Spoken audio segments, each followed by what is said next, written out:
Good morning and welcome to this session on redefining success and failure. My name is Sarah Jacobson and I am a startup coach. I help take the guesswork out of starting up your business. And I'm very excited to be here this morning. I want to help you avoid some of the mistakes that I've made as I've built my own business and help you get started with more success faster. If you're watching this live or in the future, welcome. I'm glad to have you. And if you've missed any of my Facebook Lives from the previous weeks, you can go to the guide section in my Facebook group to revisit those topics. So today we're going to talk about four main topics, and I have to be honest, I'm very excited to talk about this because I think it's a huge game changer for you as you're building your business. And I'm also a little nervous because a lot of the things that I teach are very solid and they don't change. They aren't in flux. But this topic to me about success and failure, it does change over time. You do kind of redefine your definitions of these words. And I have a solid definition that I'm working from on both success and failure right now, but I have a feeling in the future they may change. So that makes teaching about it and encouraging you to do your own work around it a little bit tougher because it's not something that's just set in stone. It is going to change over time.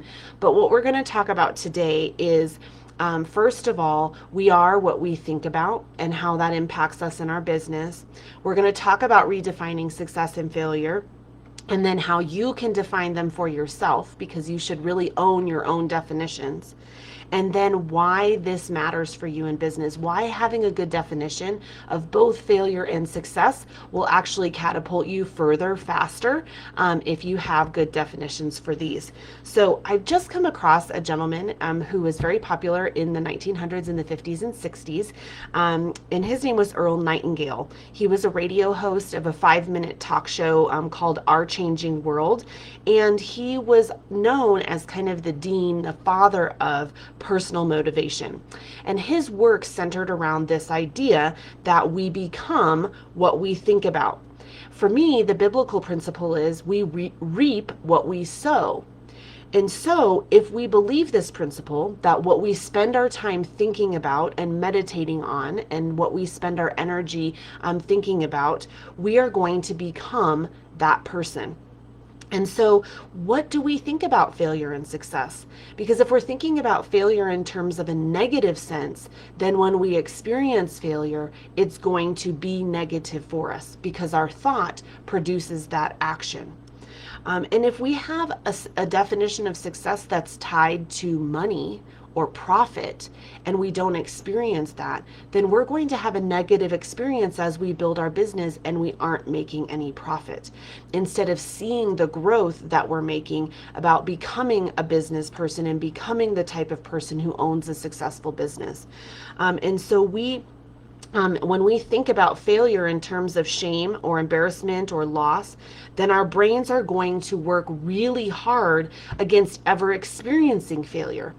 And it's going to try and keep us safe. I've talked about our brains a lot in the last couple of trainings that I've done. Our brains really try and keep us safe. And so if we have a negative view of failure, then our brains are wired to prevent us from experiencing it. Well, we all know you can't build a business without failure. So now you've got your brain working against you to actually move forward in your business. On the flip side, like I mentioned, if we only think of success as tied with money, or maybe success is only this like one-time thing that you experience, it's really exciting that when we do experience that, when we kind of cross the finish line of success, but then once it's over, it's really disappointing. Okay, so now what? We've experienced that measure of success that we had, but now what do we do? So our brain, and also another thing is that when we experience that success, crossing that finish line, we may experience a large amount of emotions of joy and excitement.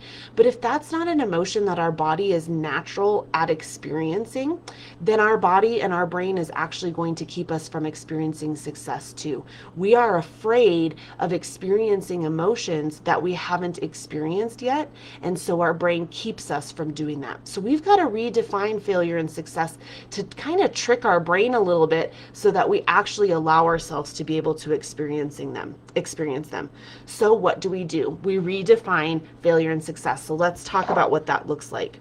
I'd like to offer you a couple of alternate definitions of failure and success today, because I think it's really important to have them defined. You might not like my definitions, or you might just take parts of my definitions, and that's okay. It really should be about what works for you and what motivates you and what helps your brain be able to see what's possible in the future. So for me right now, my working definition of failure is simply not learning from past experiences.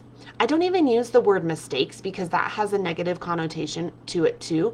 But really, it's this conscious decision, failure is, to not learn from those experiences. When I have a difficult situation that makes me feel disappointed or angry or upset, and then later on, after that experience has passed, I look back and I see what went wrong, or where I did kind of make a mistake, or why I felt a certain way about what I did, then I'm able to learn and grow from that experience and hopefully maybe not repeat it in the future. That experience no longer feels negative because I've now chosen to reflect on it and learn something from it. The other thing is that if I have any experience that's good or something that I want to repeat, and I choose to not learn from that experience, that's also kind of a failure. Even though the experience originally was good, if I don't take time to reflect on it and say, what did I do to have that positive experience? What did I do to set myself up for success? I'm not going to be able to repeat that in the future, and that's actually a failure. So that definition of failure for me, of just not looking back and reflecting and choosing to learn from it, that helps me reframe failure, and remove a lot of the negative emotions around it. Failure for me in my business specifically is about taking in data. Everything that I do tells me something data-wise that I can use in my business. I could look at 2021, where I spent a lot of time trying to figure out what I wanted to do in my business and ultimately failing at those things, as a negative thing. I could look at it as a waste of time, that I wasted all these months trying to navigate a niche that wasn't working for me and a process that wasn't working for me. And it feels really negative. It feels like a waste. But instead, when I can look back and say, okay, those 6 months that I spent trying to figure that out, it gave me data that wasn't working and I needed to make a change. And it helped me be able to shift my trajectory in a different direction to be successful now where I am today. I couldn't be where I am today doing what I'm doing, talking to you about what I'm talking to you about, without having that experience of failure. But I look at it as data. It just didn't work and I needed to make a change.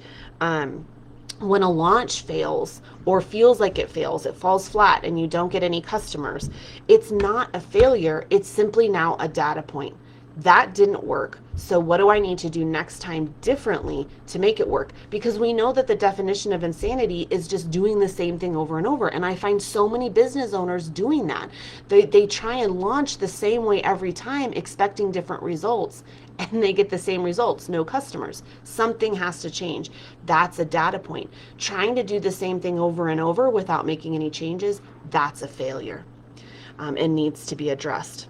When you can actually step back and analyze the data, now you know what to do next time differently, and that is super helpful.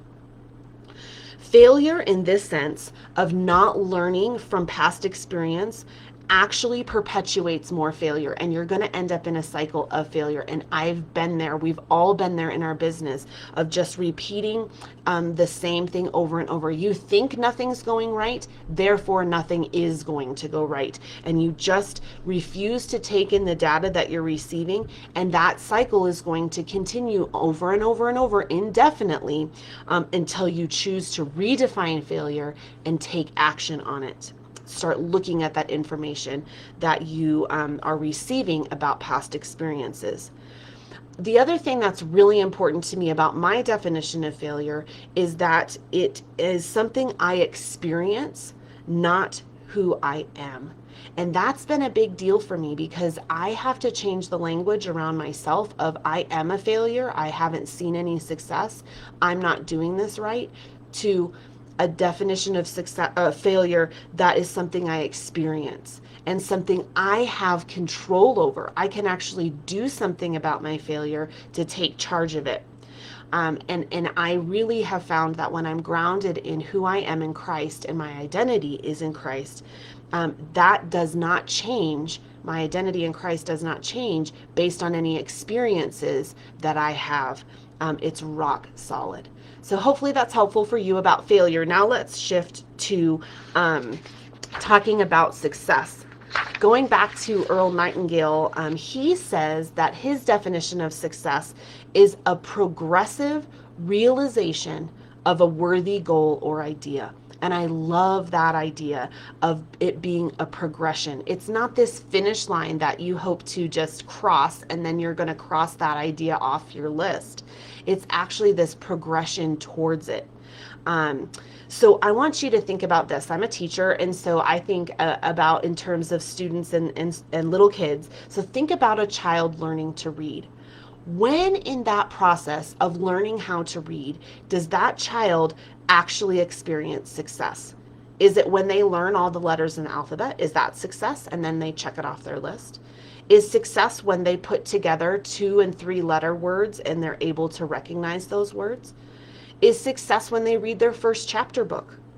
Or is success when they when they finally feel like they have some success?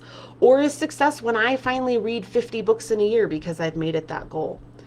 It's all of these. All of these things are success. We celebrate when kids can recognize all of their letters in kindergarten. We celebrate when they know all the sounds that the letters make. We celebrate when they're able to put 2 and 3 letters together to form a word and they can read that word and know what it means. All of that is success. It's progression towards the goal. I love to read, and I do have a goal of reading over 50 books this year. I've already read 10 or 12 already this year. That's success to me. I'm still on my way to experiencing success as a reader. I like to read new genres. I like to read new authors. All of those are pieces of success in me being a reader. It started when I was very, very young, and it's going to continue hopefully until I die, that I love to read. So I want you to think about that in terms of success. It's that progression towards something. You never really arrive, and there's so much satisfaction in that. Success, I believe, also has a few other elements that I'd love for you to consider as you're defining it for yourself. And really to start with, I'm going to talk about what success isn't and what you shouldn't include in your definition. For me, success has become, it wasn't always this way at the beginning, but it has become separated from maximizing profit or simply about making money. If I make my definition about success tied to money, then I'm sorely disappointed and have been sorely disappointed when the money doesn't work out. Success is really more about being on my way to being the type of person I want to be, helping other people in my business and serving God. And if money comes along with it, which is one of my goals, then that's great, but that's not success. Because ultimately, if I were to have never made any money in my business, but I became a better person and was pursuing God, then that is success. Success for me is also not about trampling over others. There has to be an element of my success that at minimum is neutral for other people, but at best is helpful to other people. So for example, let's say I work 60 hours a week, 100 hours a week to build my business, but I never see my spouse or kids. But I build a great business and I maximize my profit and I'm making all this money and I'm doing all this work and I'm helping all of these other people. That isn't success because it's been at the expense of my spouse or my children.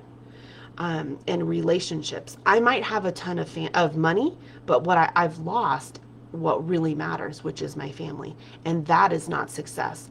So to me, success should not be tied to money and its profit, and it should not be tied to trampling other people or having other people be hurt as a result of my success.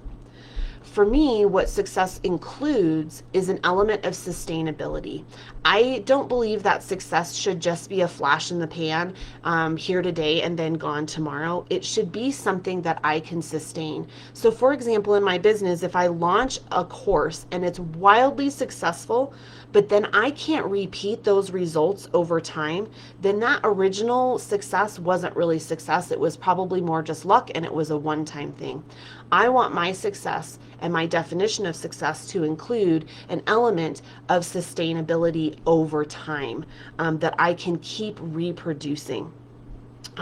So think about that as you're developing your definition of success, is how can I keep this going? How can I keep the momentum going? Going back to that example of learning how to read, it's not just that I read a chapter book one time when I was in second grade. It's that my success continued and I learned how to read bigger books and different books, and I learned how to learn from reading books. And I learned how to get enjoyment from reading books. That progression of success continues over time. And then ultimately, also, success is not about immediate results. I talked a little bit about that. It's not that flash in the pan. And success, just like failure, is not about me and who I am. It's something that I experience. And again, who I am in Christ is my identity. Success is just something I experience as a result of the work that I do. And ultimately, success is about doing what God has called you to do and becoming who God has called you to be, not what you do or some money that you make. It's about becoming and being on my way to becoming who God wants me to be. So hopefully that kind of gives you some ideas of what failure and success are and really what they aren't. So now I want you to be able to take some time to redefine your definition of failure and success for yourself, so that you can go back to it at the end of a long day and be able to evaluate, did I have some success today? Yeah, I became more like the person I want to be in my business. I set up a schedule, I kept to it, I got my stuff done, I was able to serve my clients, so that at the end of the day, you have that element of success. Because building a business is hard, and when you don't feel like you're having a little tiny bit of success along the way, it's much easier to quit. So first of all, you might want to take some notes on this, but what definitions of failure and success have you used in the past? And for me, I really had to examine that my definition of success and failure in my business was about money. And so then when I wasn't making any money, I just felt like a failure, and it kept me in this loop. So what definitions have you used? How well have they served you? For me, I learned, man, my definitions kind of suck, and they're keeping me back. They're really holding me back. Can you identify your limited definitions and how they've held you in an unhealthy cycle of behavior and thinking? Being able to recognize that is really going to help you be able to redefine failure and success for yourself in the future. So is it time for you to redefine your definitions? What would you include in failure and success for yourself? So you'll want to take just 5 minutes or so. Don't overthink this. I think way too often in business, we set aside like an hour to do this work, and that's way too much time. It's too much time for your brain to overthink this and complicate it and make it, more challenging than it should be. Take 5 minutes, write out your definitions. You could use a dictionary to look up what definitions you might want to use to help you. And then think about what's going to set you up for the best mindset around your business. And know that your definitions, like mine, are going to change and grow over time to serve you best wherever you are in building your business. Then I would encourage you, I love sticky notes. I've got all kinds of sticky notes down here at the bottom of my computer, to write out your definition of success and failure and keep it posted right in your front of your computer where you're working. Put it on your laptop, put it on your screen as your background on your screen, so that at the end of the day, when you're closing up shop and you're done and you look at your definition of success, you can say, yeah, I'm on my way towards that today. I didn't, pull in a bunch of money today, or maybe I wasn't able to help the clients that I wanted to today, but I had some measure of success. So that will keep you coming back to doing the work again tomorrow. Moving on into why this matters in your business, because I always want to close with this. Why is this work important in your business? I spent months in my business feeling like a failure because I had that definition of failure tied to money, like I mentioned before. And when I wasn't making money, I was a failure. And I had my definition tied to my identity that I was a failure instead of I was experiencing failure. I couldn't see in those moments that I was actually really on my way to becoming the business owner that I wanted to be, the type of person that I wanted to be in my business ownership. And so I stayed stuck and I didn't make any money because I ended up in this loop of failure. So I had to really step back and get my mindset right around failure. And it really does free you up to experience success much faster and easier when you eliminate these negative feelings around failure. And I believe you've got to get these definitions early on correct, or you'll spend months like me spinning your wheels, neglecting to see the progress that you're making, neglecting to learn from the data points that you're receiving in your business of what works and what doesn't work. And you won't be able to see the success you actually are having. The other thing is that's really important, and I want to give you permission today, is that you are building your business. Your business isn't going to look like my business and the way that I do my work.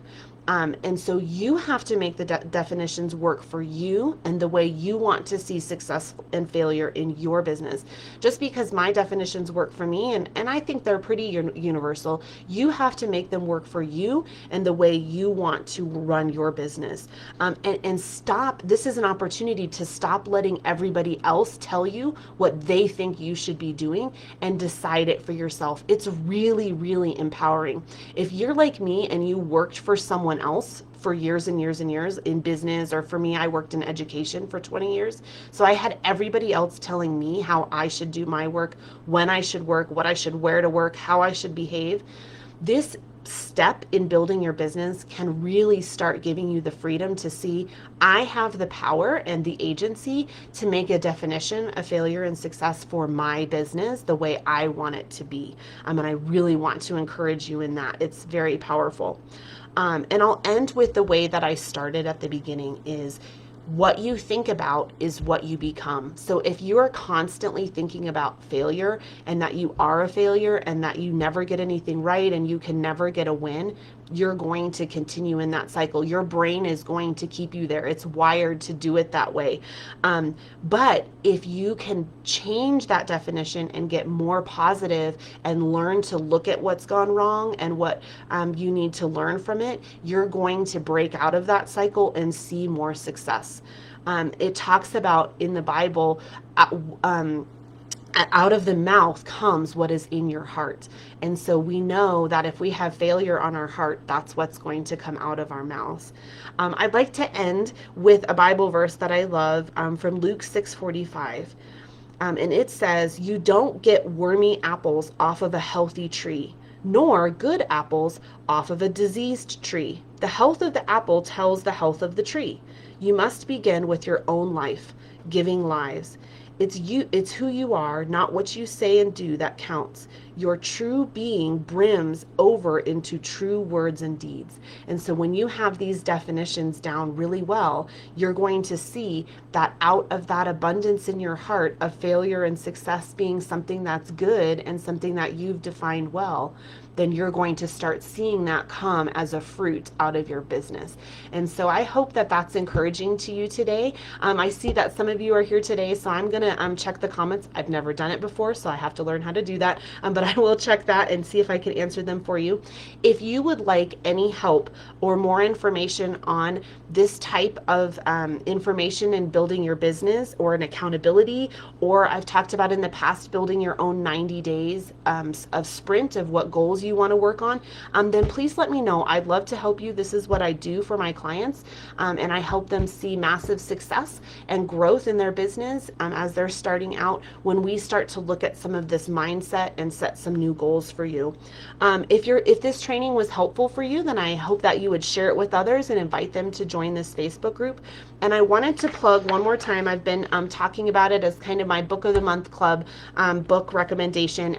This month, a book that's really been helping me is this book called The Prayer Powered Entrepreneur by Kim Avery. I'd really highly recommend it. I'll drop a link in the comments so that you can order it if you want to. But as you're building your business and building it on these types of Christian principles, I found that book to be super, super helpful. So let me see if I can find the comments.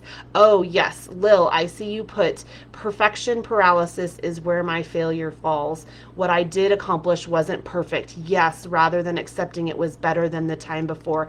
And I have a mantra that I use over and over and over, that progress is better than perfect. No one expects perfection. They just want you to show up. So yes, I hope that this week you can redefine failure for yourself, and that you can move past some of that perfectionism. It really, really does hold us back in our business. I definitely have been there, and there are days where I have to just be like, Sarah, just get this out, get it done. It doesn't matter if it's perfect, because someone out there is waiting for the message, Lil, that you have, and they don't need it to be perfect. They just need to hear it from you. So if you have more comments or you have more things that you would love to say, thanks, Barbara, very encouraging. Yes, I would love for you to come back and take notes, and I'm always available. You can always leave comments, and I'd love to be able to help you out and encourage you. So I hope you have a great Monday. Thanks for joining me this morning. We'll see you later.